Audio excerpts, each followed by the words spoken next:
12 até o 36, a exposição da manhã.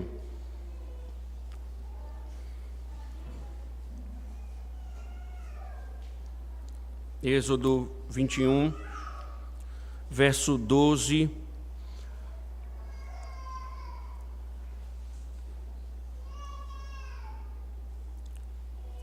ao verso número 36. Quem ferir um homem de modo que este venha a morrer, também será morto. Porém, se não lhe armou ciladas, mas Deus permitiu que ele caísse em suas mãos, então designarei a você um lugar para onde ele fugirá.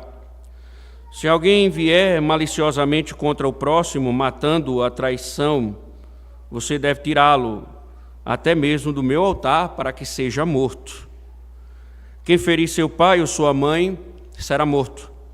Quem raptar alguém e o vender ou for achado tendo esse alguém ainda em seu poder, será morto. Quem amaldiçoar seu pai ou sua mãe será morto. Se dois brigarem, um ferir o outro com uma pedra ou com o punho, e o ferido não morrer, mas ficar de cama, se ele se levantar outra vez e andar fora, apoiado no seu bordão, então será absolvido aquele que o feriu, somente lhe pagará o tempo que perdeu e fará com que seja completamente curado. Se alguém ferir o seu escravo ou a sua escrava com um bordão e o ferido morrer, logo será punido. Porém, se ele sobreviver por 1 ou 2 dias, o dono não será punido, porque o escravo é propriedade sua. Se homens brigarem e ferirem uma mulher grávida e forem causa de que aborte, porém sem maior dano, aquele que feriu será obrigado a indenizar segundo o que lhe exigir o marido da mulher, e pagará como os juízes lhe determinarem. Mas se houver dano grave, então o castigo será vida por vida, olho por olho, dente por dente, mão por mão, pé por pé, queimadura por queimadura, ferimento por ferimento, golpe por golpe. Se alguém ferir o olho do seu escravo, o olho da sua escrava, e inutilizar o olho, deverá deixar o escravo ir livre como pagamento pelo olho. E se como violência fizer cair um dente do seu escravo ou da sua escrava, deverá deixar o escravo ir livre como pagamento pelo dente. Se um boi chifrar um homem ou uma mulher, fazendo-o com que morra, o boi será apedrejado e a carne dele não será comida, mas o dono do boi será absolvido. Mas se o boi já antes costumava chifrar, e o seu dono sabia disso e não o prendeu, e o boi matar um homem ou uma mulher, o boi será apedrejado e também será morto o seu dono. Se lhe for exigido resgate, dará então como resgate da sua vida tudo o que lhe for exigido. Quer tenha chifrado um filho, quer tenha chifrado uma filha, este julgamento lhe será aplicado. Se o boi chifrar um escravo ou uma escrava, o dono deles receberá um pagamento de 360 gramas de prata e o boi será apedrejado. Se alguém deixar aberta uma cova, ou se alguém cavar uma cova e não a tapar e nela cair um boi ou um jumento, o dono da cova pagará o valor do animal, pagará dinheiro ao seu dono, mas o animal morto será seu. Se o boi de um homem ferir o boi de outro e o boi ferido morrer, venderão o boi vivo e repartirão o valor e dividirão entre si o boi morto. Mas se for notório que o boi já antes costumava chifrar e o seu dono não o prendeu, certamente pagará boi por boi, porém o boi morto será seu. Ó Senhor, que a Tua graça possa nos assistir, ó Deus, fortalecer não só o nosso físico, mas também a nossa alma, para que Tuas palavras encontrem morada, Senhor, no nosso coração, para que, de fato, ó Deus, diante daquilo que ouviremos, possamos nos curvar, Senhor, a Ti. E também, ó Deus, nós entendermos a nossa responsabilidade no cuidado, ó Deus, para com o próximo. Ajuda-nos, Senhor, a entendermos a Tua lei em nome de Cristo. Amém. Poder sentar, irmãos.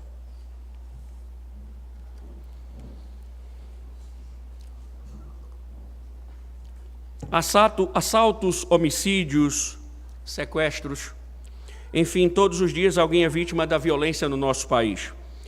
E em alguns casos até nos envolvemos emocionalmente, acompanhamos com atenção os desdobramentos e quando sabemos que a justiça foi feita, nós ficamos aliviados ou não. Em alguns casos, a sensação é de que a justiça não foi feita.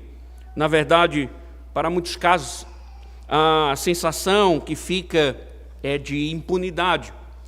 Mas, por outro lado, irmãos, precisamos pensar sobre a injustiça. Será que a mulher que pichou a estátua do STF recebeu a devida punição ao ser condenada a 14 anos de prisão? Sem falar, irmãos, dos idosos encarcerados como se fossem bandidos, meliantes. E, por vezes, irmãos, isso não nos revolta, principalmente quando estamos alinhados com certo discurso deste mundo político. Agora, o que Deus tem a dizer sobre isso? Semana passada, nós iniciamos uma nova etapa na exposição de Êxodo, um longo discurso que instrui o povo quanto à maneira de viver, e falamos aqui que não se trata de novos mandamentos, de complementos à lei do Senhor, mas são instruções religiosas, morais e sociais a partir dos 10 mandamentos aplicados à realidade concreta de Israel. E iniciou falando sobre a adoração, seguida das leis que regem o relacionamento dos senhores e seus servos no contexto em que as pessoas elas se vendiam buscando melhores condições e pagar as suas dívidas. Agora o assunto ele é outro. Deus está continuando a aplicar a sua lei, mas agora o foco é outro. E nós perguntamos, o que se faz nos casos de assassinatos? O que fazer quando pessoas matam as outras? E quando a morte não for premeditada? E sobre ações imprudentes que tiram a vida do outro. Pois bem, irmãos, o texto de hoje ele vai falar sobre a lei de Deus e sua preservação da vida e da justiça, mostrando que Deus está ensinando a Israel que não culpa o inocente, mas também não inocenta o culpado. E o que isso tem a ver conosco? No mundo, irmãos, de injustiças, tem tudo a ver. Porque nós vamos aprender 3 verdades essenciais sobre a justiça de Deus e nossa responsabilidade no cuidado com o próximo. E podemos ver isso logo de cara, sendo a primeira verdade, do verso 12 ao 17, é que Deus exige respeito absoluto à vida humana. Deus nos mostra, em primeiro lugar, que Deus exige, ou que Ele exige, respeito absoluto à vida humana. Isso você vai ver do verso 12 ao verso de número 17. E é bem verdade, irmãos, que algumas coisas, elas não são aplicáveis em nossos dias, mas nós não podemos perder de vista que existem verdades básicas, fundamentais, que regem a justiça divina diante de um mundo injusto. É, por exemplo, o caso do assassinato. Veja no verso 12 que é dito: quem ferir um homem de modo que este venha a morrer, também será morto. O que Deus está dizendo é que quando alguém de forma intencional na comunidade de Israel tirar a vida do outro, é exigido de Deus que a vida dele seja tirada, que ele deva morrer. O princípio é vida por vida. O assassino, ele deve ser morto. Talvez alguns pensem que isso venha a contradizer a lei, a própria lei do Senhor, que ordena não matar, e por isso entendem que o Senhor está proibindo também o uso da força letal. Nós já explicamos aqui. Qualquer dúvida é só ouvir o sermão no YouTube. O 6º mandamento não proíbe a pena de morte. O 6º mandamento proíbe o assassinato. E no caso do assassinato, a morte, Deus diz, é a única penalidade que preserva o valor da vida humana. E isso foi estabelecido por Deus no pacto que ele fez com Noé. O homem que matar aquele criado à imagem e semelhança de Deus deve morrer. Gênesis 9, verso 6. Isto é, nada menos do que a morte pode pagar pelo assassinato de uma pessoa criada à imagem e semelhança de Deus. Portanto, todo cristão deve ser a favor da pena de morte em casos de assassinato. E Deus está dizendo a Israel, se alguém de vocês intencionalmente matar o outro, ele deve morrer. Só que, irmãos, Deus está legislando Israel, e tudo isso deveria ser feito de forma legal, de forma jurídica. Por quê? Porque Israel tinha os presbíteros, Israel tinha os anciãos, os seus líderes, os juízes, para que não acontecessem injustiças. Porque onde há o pecado, a possibilidade de justiça é real. E nesse caso, o Senhor vai mostrar que pode acontecer mortes acidentais. E aí, então, exige-se outra postura da justiça. Então, embora Deus fale do assassinato, ele quer mostrar também que existem crimes que são intencionais e também existem crimes que são involuntários. Veja o verso 13 e o 14. 13 e 14. Porém, se não lhe armou ciladas, mas Deus permitiu que ele caísse em suas mãos, então designarei a você um lugar para onde ele fugirá. Se alguém vier maliciosamente contra o próximo, matando-o à traição, você deverá tirá-lo até mesmo do meu altar para que seja morto. O que o Senhor está nos mostrando é que aqui temos um crime passional, que é um crime não premeditado. Imaginem, por exemplo, que dois vizinhos estão discutindo e no calor da discussão um deles vai e desfere um golpe, toma uma certa atitude e isso acaba matando o outro. Ou pense alguém que, numa situação de autodefesa, desfere também algo e acaba ceifando a vida do outro. A Escritura diz que esse tipo de crime não é um crime planejado, mas mesmo assim, a vida se perdeu. O que se exigia, então, o Senhor? Consciente do que havia feito, então o homem que cometeu tal crime, mesmo sem intenção, ele iria para uma cidade de refúgio, ele correria para o santuário e colocaria a mão no altar, esperando que os juízes da cidade, os presbíteros de Israel, julgassem o caso para que provasse sua inocência. E aí o Philip Hayek comenta dizendo, ele não podia ser tocado até que as autoridades tivessem a oportunidade de investigar adequadamente o crime. Se, após o processo, eles chegassem à conclusão de que o crime havia sido um acidente, ele estaria livre. Mas, se o crime do homem havia sido deliberado, nem mesmo o altar poderia privá-lo. Então, ele seria tirado do altar e seria morto com a pena de morte. Então, o Senhor está legislando crimes intencionais e crimes não intencionais. E aqui, então, ele avança para um outro crime, que também é um crime capital. Veja primeiro o verso 15, depois o verso 17, que tratam dos pais. Quem ferir seu pai ou sua mãe, será morto. Quem amaldiçoar seu pai ou sua mãe, será morto. Lembre-se que aqui, irmãos, nós estamos vendo a aplicação do 5º mandamento. Honra teu pai e a tua mãe. Se anteriormente era a aplicação do não matarás, aqui é a aplicação do 5º mandamento. O que o texto está dizendo? Agredir os pais com a intenção de matá-los, deveriam morrer. Agredir os pais com a intenção de matá-los, merece morrer.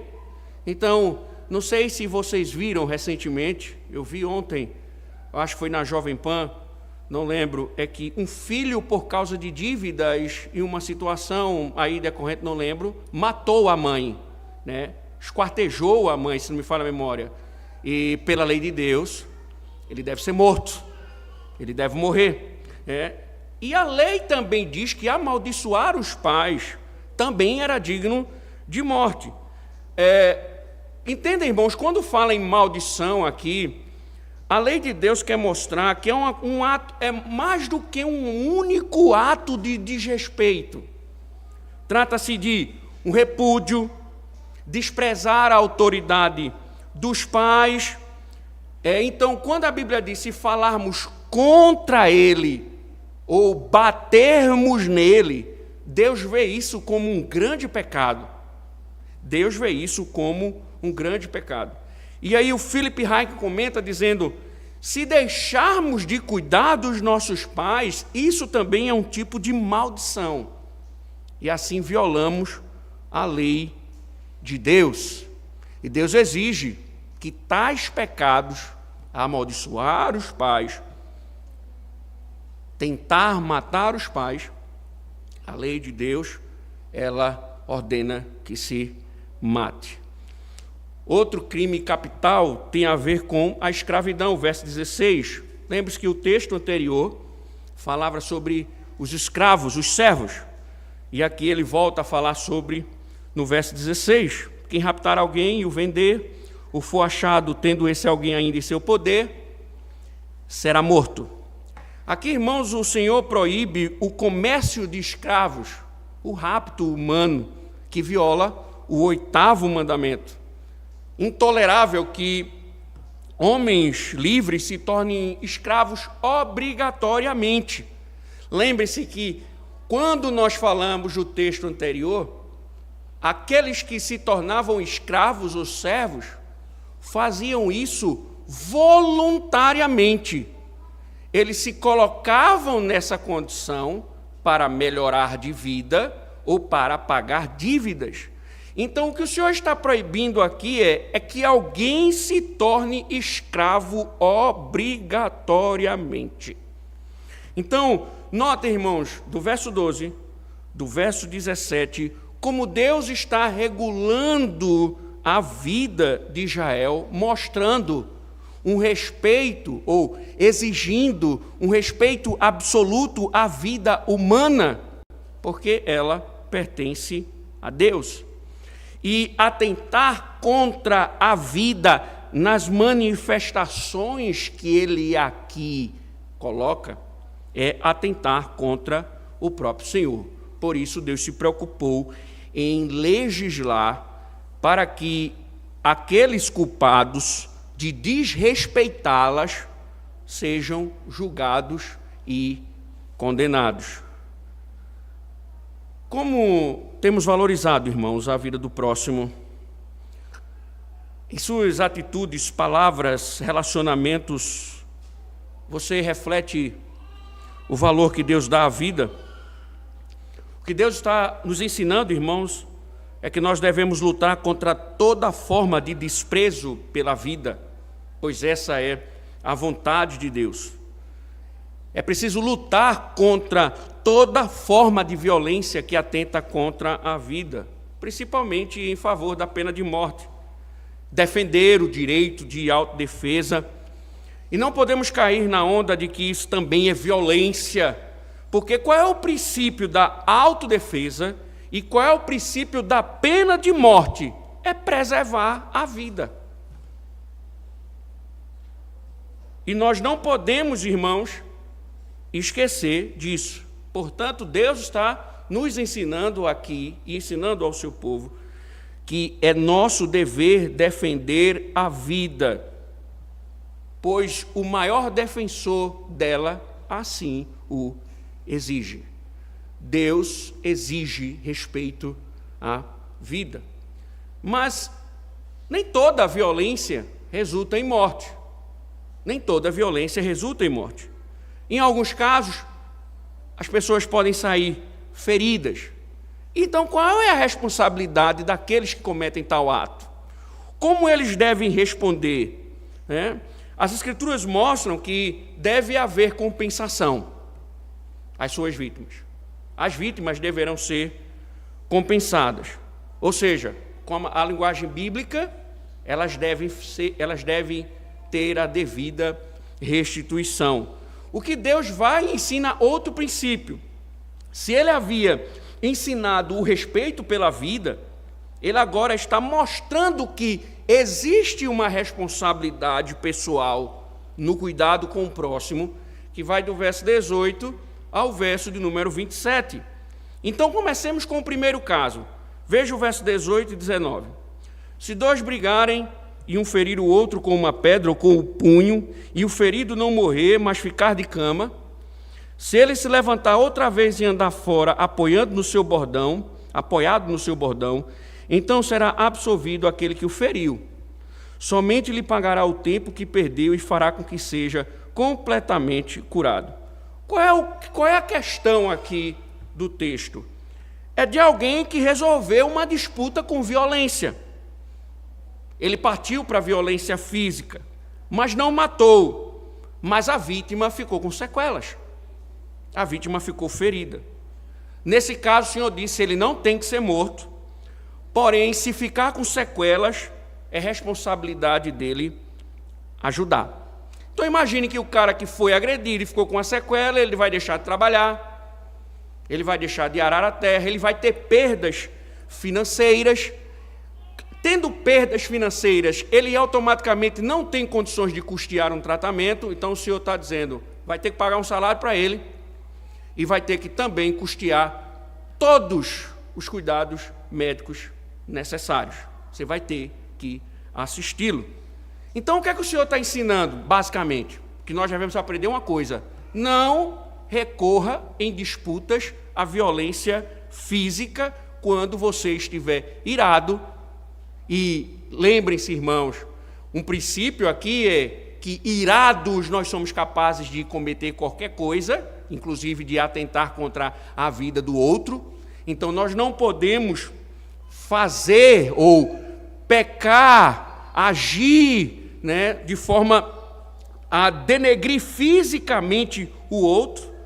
Então, nós devemos fugir, correr desse contato físico para resolver conflitos, exceto em alta defesa. Isso é importante, irmãos, porque, por vezes, eu escuto alguém dizer, eu sou crente, mas minha mão não é. Não é? E a Bíblia diz que isso é pecado. Mas, se você não atentar para isso e desobedecer a lei de Deus e agir fisicamente e trouxer danos, e aqui eu acredito que se aplica plenamente em nossa época, você é responsável pelos danos causados. A coisa certa é que você faça a restituição. Então, em termos práticos, 2 irmãos aqui brigaram, um agiu fisicamente e trouxe danos. Vai ser disciplinado pela igreja por tempo indeterminado e ainda será instruído a indenizar a pessoa e pagar todo o tratamento até que ela se recupere. É a coisa certa a fazer. É a restituição. Outro caso envolve danos físicos cometidos contra escravos. Veja o verso 20 ao 21 e depois vejamos 26 e 27. Se alguém ferir o seu escravo ou a sua escrava com um bordão e o ferido morrer logo, será punido. Porém, se ele sobreviver por 1 ou 2 dias, o dono não será punido, porque o escravo é propriedade sua. 26. Se alguém ferir o olho do seu escravo ou o olho da sua escrava e inutilizar o olho, deverá deixar o escravo ir livre como pagamento pelo olho. E se com violência fizer cair um dente do seu escravo ou da sua escrava, deverá deixar o escravo ir livre como pagamento pelo dente. O que o texto está nos mostrando, irmãos, a princípio, culturalmente, era que era direito do Senhor punir fisicamente o escravo que desobedecia. Alguns teólogos dizem que possivelmente nas nádegas era a forma de disciplinar os seus escravos. Só que o Senhor está dizendo que se a disciplina desencadeia em violência e mata o escravo, o Senhor é culpado de homicídio. Mas se permanecer vivo, o Senhor está dizendo, não tem o que compensar. Primeiro, porque o escravo, ele já pertence ao dono, vai compensar uma coisa que é sua, mas já serve de punição uma coisa, o próprio Senhor sofre o dano. Por quê? Porque quando ele assim faz, e ele traz danos ao escravo físico, ele vai perder a mão de obra e vai ter que arcar com a recuperação. Então, ele já está sofrendo os danos pelo fato de ter se excedido com relação à disciplina. Mas o Senhor diz, se o problema for permanente, grave, e aí ele usa o exemplo do olho, um dente do escravo, ele diz, é direito do escravo à liberdade. Porque neste caso o Senhor falhou no cuidado, na proteção do seu servo, e por isso é de direito do escravo que ele seja liberto diante de tal situação. E assim, irmãos, o que é que o Senhor está fazendo?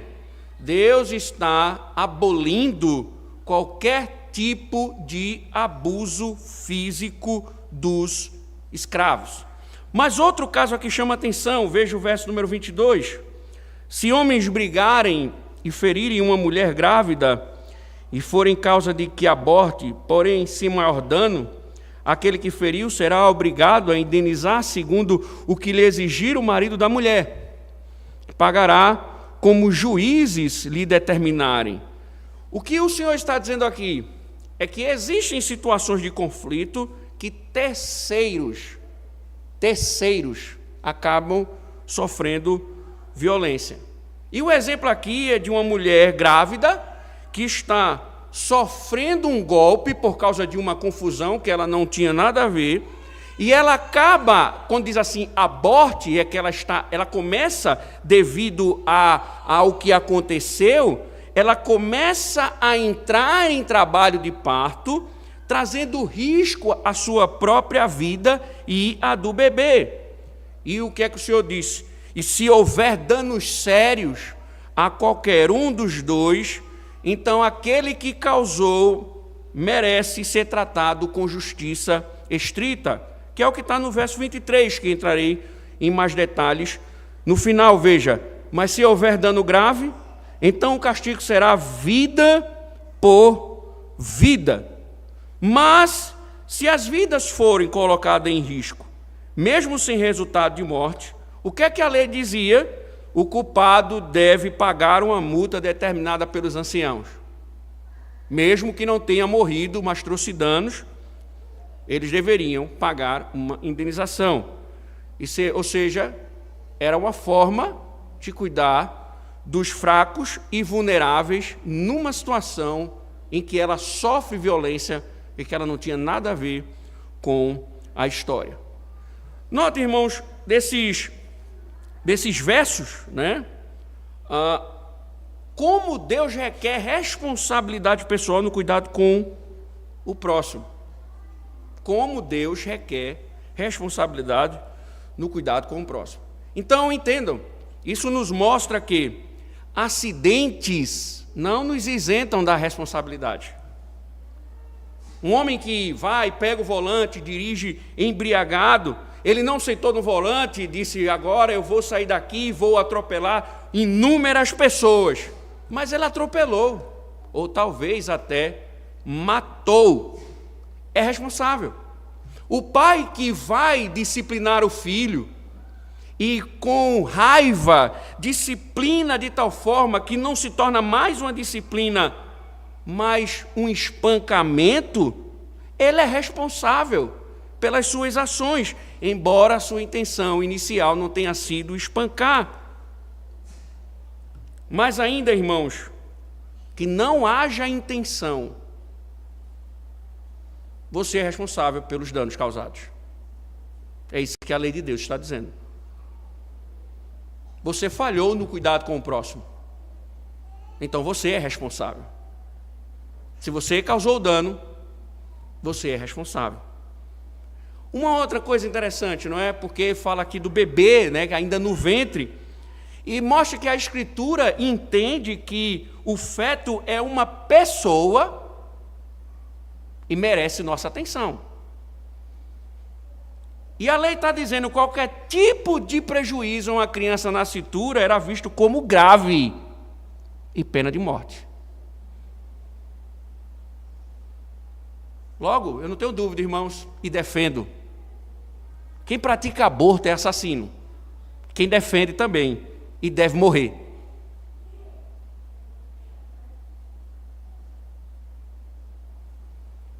Não pelas nossas mãos, claro. Mas por questão de justiça pública. Mas, no geral, irmãos, Deus requer responsabilidade pessoal no cuidado com o próximo. Pois para Deus todos importam. Então, o espectador inocente que sofre um golpe violento, a criança arrancada do ventre de sua mãe, o escravo açoitado do seu senhor, Deus está dizendo, todos merecem um cuidado especial. São pessoas. Então, o feto não é uma massa de tecido. O escravo não é um objeto de posse. Todos nós somos feitos à imagem de Deus. Isso é importante, irmãos, porque às vezes me impressiona crentes que usam vocabulário esquerdista para defender certas coisas. Escolas cristãs que usam retóricas esquerdistas para promover a justiça pública. Por exemplo, nós temos que ser contra o feminicídio. A Bíblia diz que eu não tenho que ser contra o assassinato de mulheres porque homens matam mulheres. Eu tenho que ser contra qualquer tipo de assassinato porque é criada a imagem e semelhança de Deus.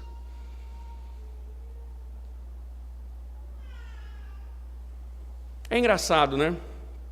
Às vezes esquecemos disso. E caímos na retórica, na lábia retórica de nossos dias.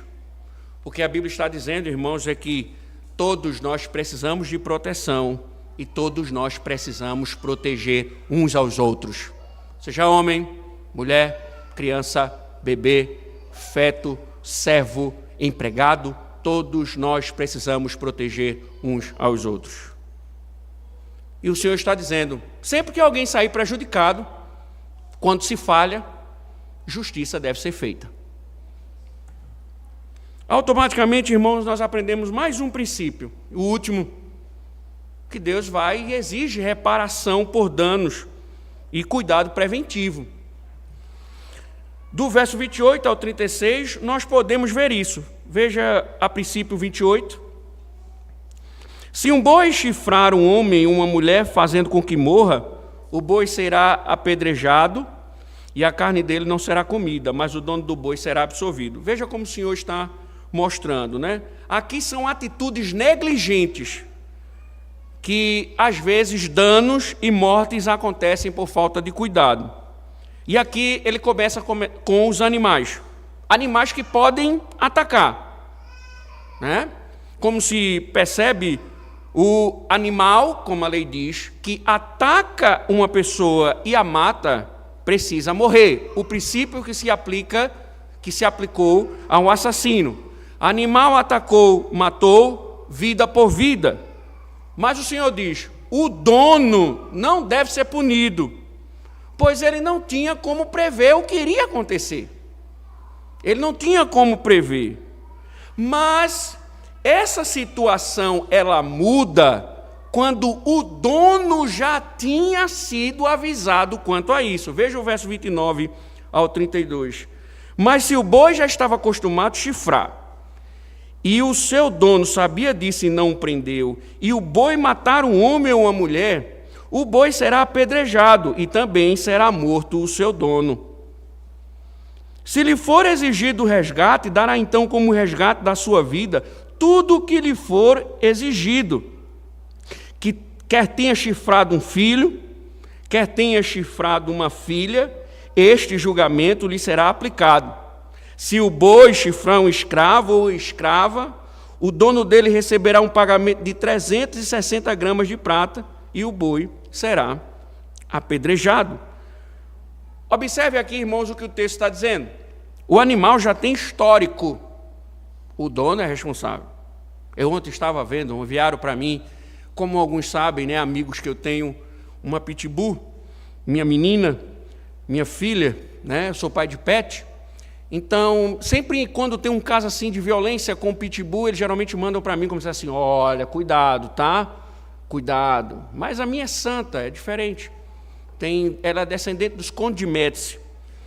E, recentemente, aí mandou um vídeo para mim em que praticamente um pitbull, ele acabou com o braço do dono. Diz na reportagem que é o dono dele, né? Só largou quando um policial, acredito, atirou no pitbull umas 5 vezes para matá-lo. Então, imagine que eu sei, né, que a minha Lady, minha pitbull, ela é violenta. E mesmo assim eu decido passear com ela sem a focinheira, né? Eu agi com negligência. É uma atitude negligente. A Bíblia diz, a lei de Deus está dizendo, eu sou responsável pelo que pode acontecer. Eu sou o responsável. E aqui no caso que o Senhor está dizendo, o dono do boi já havia sido notificado. Ele já havia sido alertado que o boi dele era agressivo, que o boi dele estava ameaçando as pessoas, né?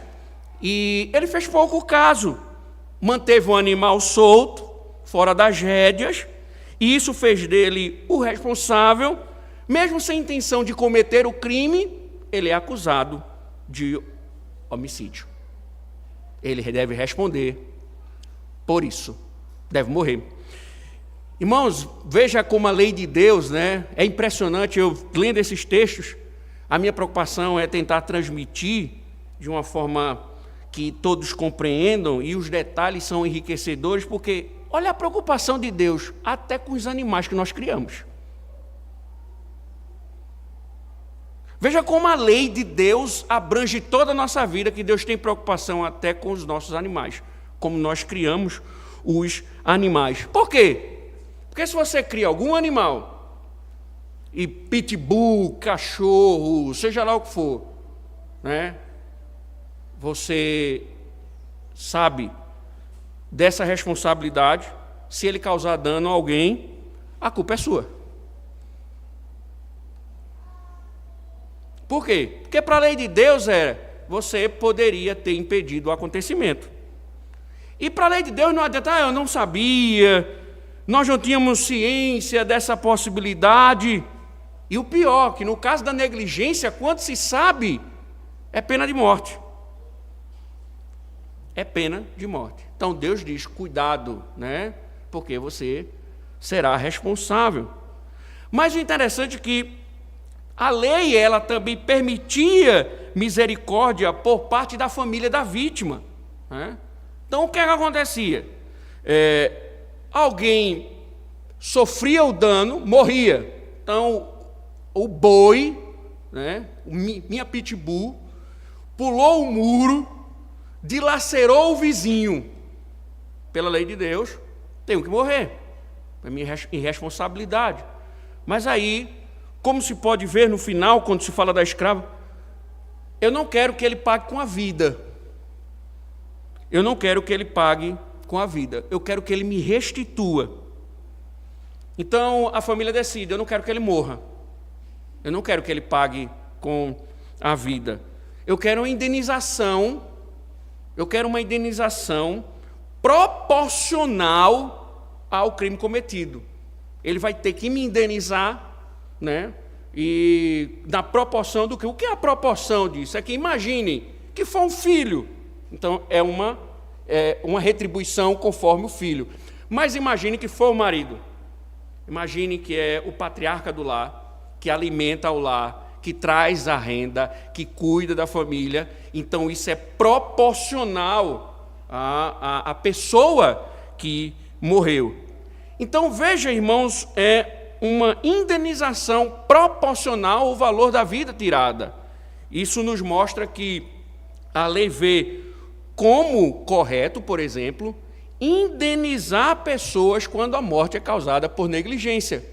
Porque o que é que acontece? Não é assim que acontece, na verdade, né? Alguém comete um crime, esse crime está provado, ele é condenado e preso. E a família? O que é que a família recebe? O que a família tem de direito?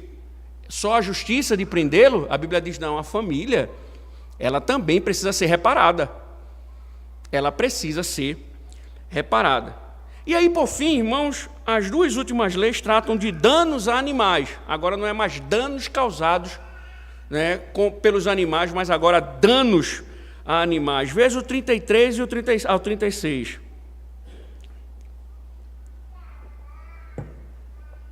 Se alguém deixar aberta uma cova, ou se alguém cavar uma cova e não a tapar, e nela cair um boi ou um jumento, o dono da cova pagará o valor do animal, pagará dinheiro ao seu dono, mas o animal morto será seu. Se o boi de um homem ferir o boi de outro, e o boi ferido morrer, venderão o boi vivo e repartirão o valor, e dividirão entre si o boi morto. Mas se for notório que o boi já antes costumava chifrar, e o seu dono não o prendeu, certamente pagará boi por boi, porém o boi morto será seu. Aqui podemos aprender, irmãos, uma coisa. Aqui nós somos responsáveis não só por aquilo que fazemos, mas também por aquilo que não fazemos. É interessante porque nós achamos que omissão não é pecado. Deixar de fazer uma coisa não é pecado. A Bíblia diz que é. A Bíblia diz que é. E aqui, irmãos, isso está mostrando o seguinte: um homem vai e cava um buraco. A lei de Deus diz que tem que tapar. Imagina, você constrói uma piscina, bota uma cerca. Se você tem crianças, por exemplo, em casa. Então ele diz, mas vai que o homem cave uma cova e o animal cai na cova do vizinho, o animal do vizinho cai na cova e morre. O Senhor diz, ele é responsável, o dono, por sua morte e precisa fazer restituição. O Senhor também diz, se um boi matar o outro boi, também deve haver restituição. Veja, o princípio é sempre que o nosso desleixo resulta na perda de alguém, é preciso restituição, mesmo que não tenha nenhuma intenção de prejuízo. Se o meu desleixo trouxe prejuízo a alguém, eu devo, mesmo sem intenção do prejuízo, eu devo restituí-lo. Isso vale para tudo, irmãos. Não importa se as nossas intenções não visavam prejudicar o outro, mas Deus diz, trouxe prejuízo, é preciso reparar. Por quê? A lei ensina que a negligência traz consequências. A negligência traz consequências. Então, prevenção, cuidado e reparação são exigidos pelo Senhor para preservar a ordem e a justiça da sociedade de Israel e, lógico, do seu povo. Então, se todos seguissem esse princípio bíblico, Israel teria uma convivência harmoniosa, justa, leal, que glorificasse a Deus e seria, de fato, uma nação que glorificaria ao Senhor diante de outras nações. Ou seja, o mundo seria bem melhor se isso fosse aplicado em nossos dias. Mas uma coisa que fica evidente no decorrer do texto é sempre que a punição ela deve ser adequada ao crime. Há sempre essa questão, que é enfatizada nos versos 23 a 25. Voltemos novamente.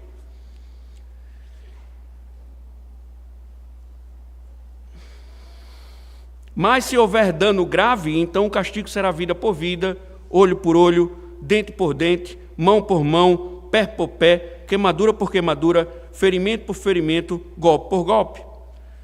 E essas palavras são familiares, irmãos, porque Jesus ele já havia tratado quanto a isso no Sermão do Monte, E alguns chegam a entender, inclusive, que Jesus está contradizendo a lei de Moisés, que Jesus está desfazendo deste princípio. Agora, qual é a bronca? É que se o próprio Cristo disse no mesmo sermão que vai cumprir a lei, que vai cumprir toda a lei de forma perfeita, como é que ele poderia estar usando a lei de Moisés e está condenando a própria lei de Moisés? Então, a gente precisa entender o que essas palavras significam. Então, dentro do contexto de Israel, esse princípio está mostrando que sempre que acontecer um crime, sempre que acontecer uma negligência, uma situação, a pessoa tem que responder proporcional à ação que ele cometeu. Então, primeiro, olho por olho, dente por dente, era uma lei de retribuição, não de vingança pessoal. A lei, olho por olho, dente por dente, era uma lei de retribuição, não de vingança pessoal. Ela era aplicada pelos meios legais, pelos juízes de Israel, não pela vítima. Você lembra que a importância dos anciãos, dos juízes, dos presbíteros de Israel. Eles estão sempre envolvidos na demanda do povo. Observem que no capítulo 18, o Senhor já havia instruído Moisés, através de seu sogro Jetro, a necessidade de quê? De anciãos, de presbíteros, para julgar as causas do povo, e que Moisés julgaria somente as difíceis. Então, todos esses problemas que aconteciam, todos esses crimes, eles levavam o caso para os governadores de Israel, os presbíteros de Israel, os líderes espirituais de Israel. E lá, caso provado crime, a sentença viria por meio dos juízes e não por meio da vítima. Por isso, irmãos, quando nós temos conflitos entre nós, problemas graves, isso não se resolve somente entre vocês, não. Tem que levar para o conselho, para que o conselho julgue e sentencie, caso necessário. Sabe por quê?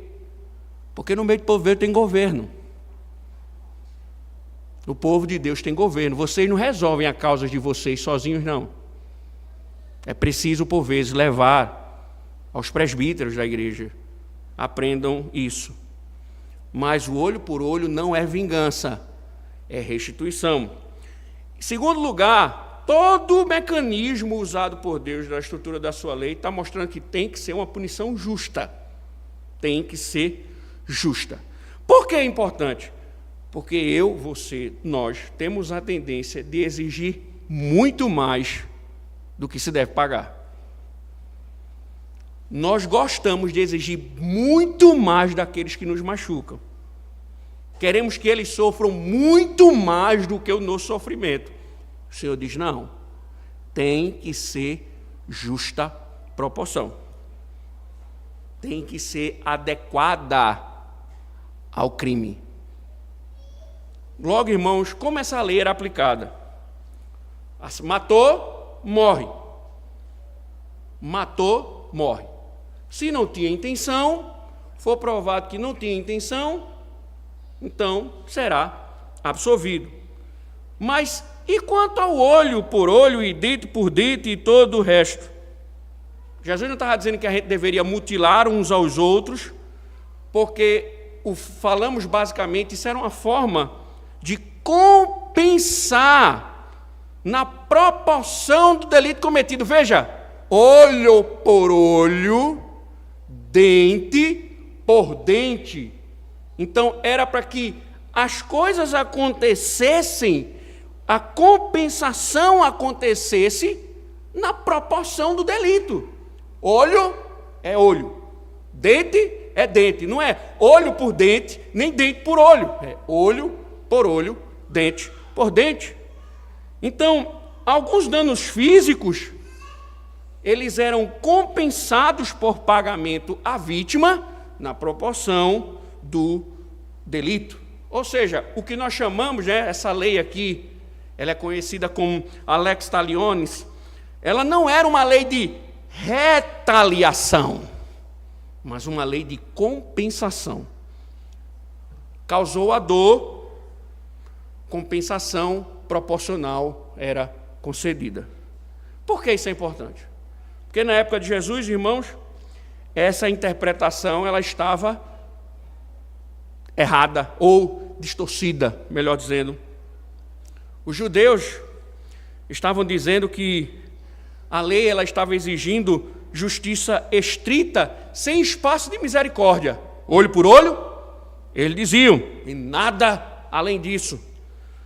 Sua convicção era de que esta era a pena mínima, não a pena máxima. Além do mais, algumas pessoas estavam usando a lei de retaliação como desculpa para a vingança particular. Sua postura era, me feriu, vai ser ferido. Me feriu, fez alguma coisa comigo, vai receber também. Eu vou fazer alguma coisa contra você. Então, sempre que alguém é prejudicado, olho por olho, dente por dente, tem que pagar. Era medida por medida, o mesmo pelo mesmo. Então Jesus está corrigindo os líderes religiosos e não anulando a lei, corrigindo simplesmente a interpretação da lei. Quando, por exemplo, se trata de danos físicos, Jesus disse, a qualquer que te ferir na face direita, volta-lhe também a outra. Um tapa no lado direito do rosto, irmãos, nessa época era muito mais do que um ferimento, era um insulto, porque esse golpe era desferido com as costas da mão direita. Era um insulto, é assim, né? Quando eles tinham o relacionamento entrava em conflito, insultar o outro. Né? Hoje você insulta dizendo o quê? Tricolor, flamenguista, vascaíno. Né? Nessa época era mãozada, com as costas da mão direita no rosto. Né? E em Israel, as pessoas revidavam. Algumas justificavam isso dizendo, não é olho por olho e dente por dente, tome também. Jesus está dizendo, mas aí não é isso que a lei pretende. A lei não está ensinando isso. A lei queria acertar as coisas quando machucássemos alguém.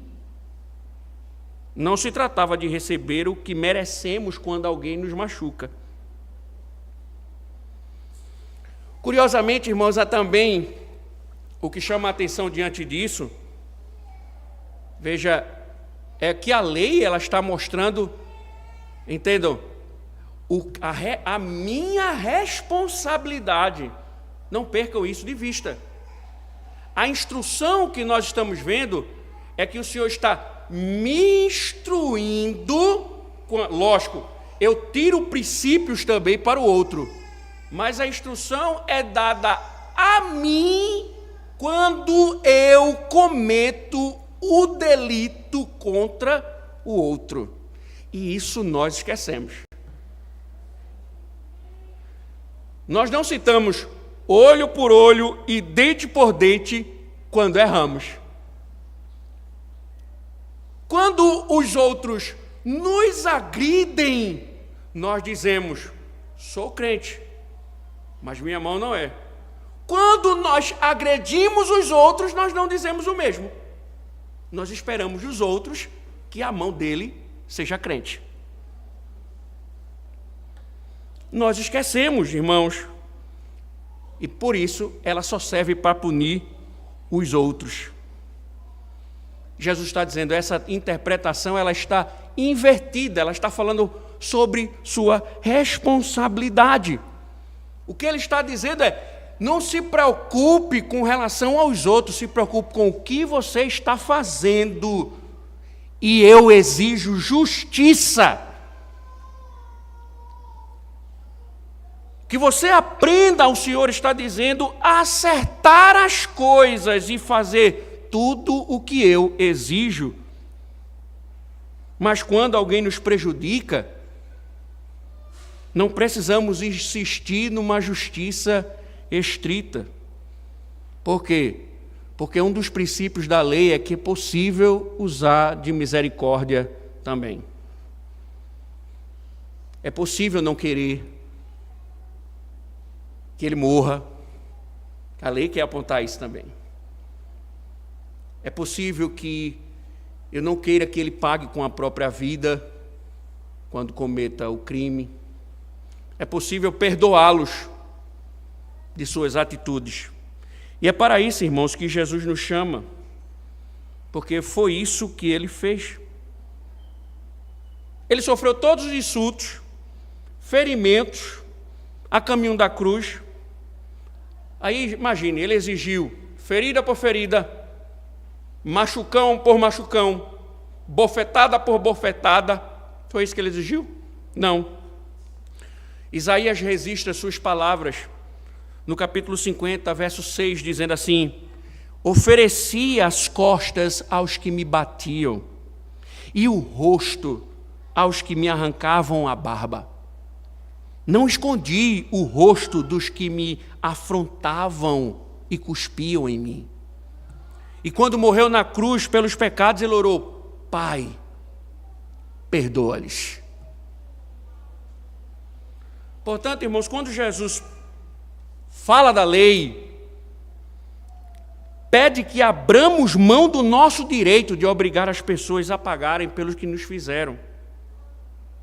Ele está pedindo apenas que façamos o que ele fez. E quando ele pede que demonstremos misericórdia, está pedindo apenas: dê o que você recebeu. Em vez de insistir numa justiça, dente por dente, olho por olho, Jesus está dizendo: siga o caminho da misericórdia.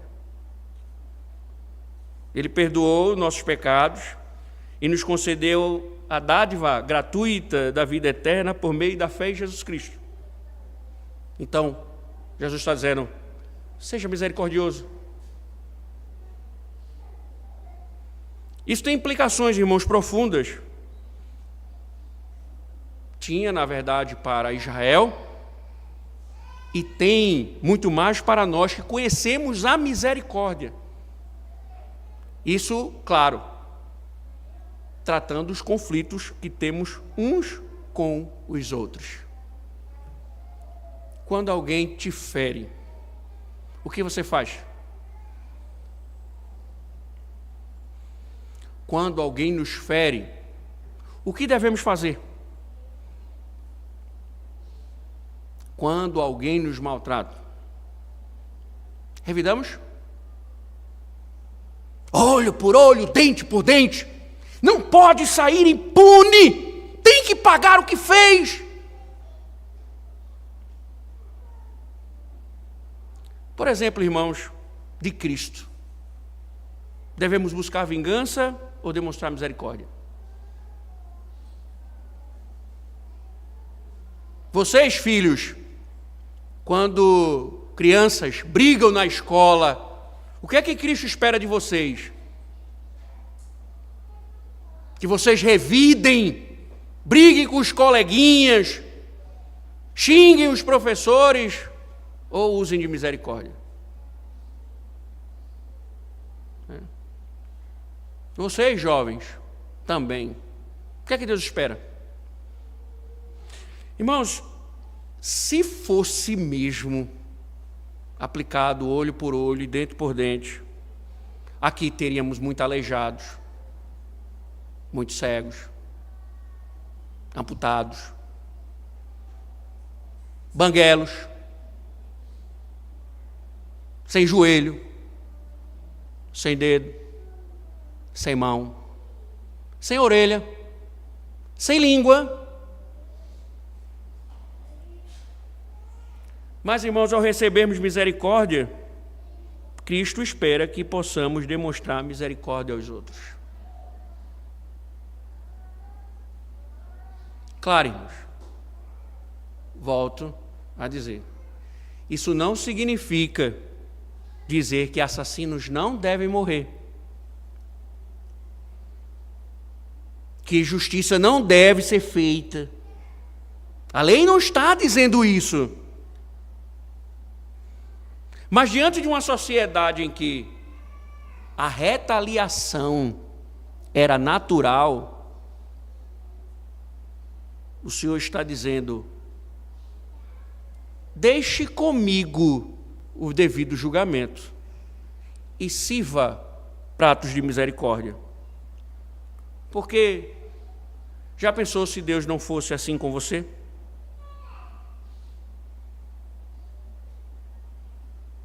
Já pensou se essa ânsia por retaliação, Deus agisse assim quando você pecasse contra Ele?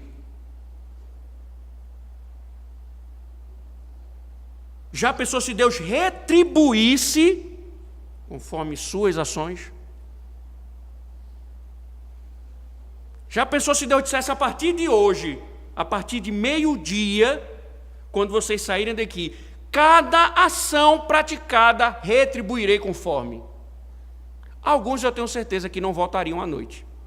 E talvez não tivesse nem culto, porque a gente iria com certeza fazer algumas cerimônias fúnebres. Uma cerimônia fúnebre, na verdade, coletiva. Né? Mas Deus não fez isso. Então, irmãos, todos nós somos responsáveis no cuidado do próximo. Mas também todos nós somos responsáveis pela demonstração de misericórdia. E é isso que o Senhor nos ensina nesta manhã. Que Deus nos ajude, irmãos. Mais tarde nós veremos também o Senhor instruindo o seu povo sobre a responsabilidade de cuidar dos bens dos outros. Não é só cuidar dos outros, mas também daquilo que pertence aos outros.